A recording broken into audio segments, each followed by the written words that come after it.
এইটা হচ্ছে অন্যতম দাবি। কিন্তু এটাই সত্য কথা, এই সহজ কথাটা আমাদের রাজনৈতিক অঙ্গন বন্য অঙ্গনে বিশেষ আলোচিত হয় না। আমি আশা করব আজকের এই সমাবেশের মধ্য দিয়ে আপনারা এটা তুলে ধরছেন। সারা বাংলাদেশের খেলার মাঠ, পার্ক, উন্মুক্ত স্থান সকলের জন্য উন্মুক্ত করার দাবিতে মার্চ ফর প্লেগ্রাউন্ডস, পার্কস এবং ওপেন স্পেস, এই দাবিতে আমরা প্রধান উপদেষ্টা বরাবর আমরা আজকে স্মারকলিপি তুলে দিয়েছিলাম। 9টি দাবি সম্মিলিত দাবি নিয়ে আমরা আজকে সমবেত হয়েছিলাম।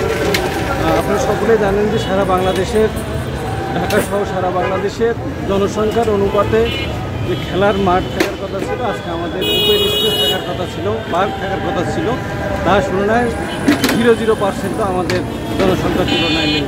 সে আলোকে আগামী প্রজন্মকে যদি গড়ে তুলতে হয়, আগামী প্রজন্মকে সুস্থ এবং স্বাভাবিক নাগরিক হিসাবে যদি গড়ে তুলতে হয়, যুব সমাজকে যদি সোশ্যাল মিডিয়া এবং মাদক থেকে যদি দূরে রাখতে হয়, তাহলে খেলাধুলার হচ্ছিল বিকল্প নেই। হ্যাঁ, স্বাভাবিক এবং সুস্থভাবে গড়ে তুলতে শারীরিক কসরতের বিকল্প নেই। কিন্তু ঢাকা শহর যদি সারা বাংলাদেশে আমরা দেখি যে আমাদের খেলাধুলার জায়গাগুলো, হাঁটার জায়গাগুলো সংকুচিত হয়ে যাচ্ছে দখলদারদের কারণে। আজকে প্রত্যেকটা খেলার মাঠগুলো যেন হচ্ছে একটা ময়লা বাগান।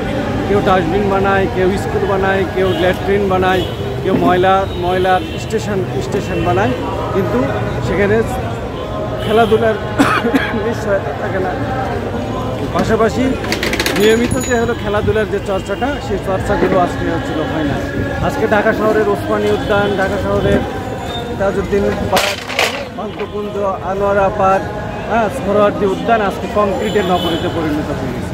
সেই আলোকে আজকে আমরা দাবি তুলেছি সারা বাংলাদেশে। আমাদের একই দাবিতে আমাদের ছেলেমেয়েরা বিভিন্ন জায়গায় স্মারকলিপি দিচ্ছে। ঢাকার শহীদ মিনারে আমরা আজকে সমবেত হয়েছিলাম, সেখান থেকে পদযাত্রা করে শাহবাগ পর্যন্ত এসে আমরা আমাদের একটা প্রতিনিধি দল আমাদের সে দাবি এবং স্মারকলিপি নিয়ে প্রধান উপদেষ্টার কার্যালয়ে গেছেন। আমাদের প্রতিনিধি দল সেখানে আমাদের দাবিগুলো সেখানে উত্থাপন করা হবে।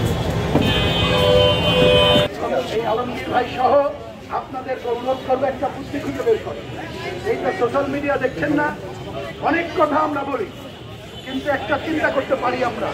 আমি এখানে এসে ভাবছিলাম, আমরা যা বলবো আগে এইটাই বলে রাখবো, আমার জন্যে এইটা হচ্ছে অন্যতম দাবি। কিন্তু এটাই সত্য কথা, এই সহজ কথাটা আমাদের রাজনৈতিক অঙ্গন বন্য অঙ্গনে বিশেষ আলোচিত হয় না। আমি আশা করব আজকের এই সমাবেশের মধ্য দিয়ে আপনারা এটা তুলে ধরছেন।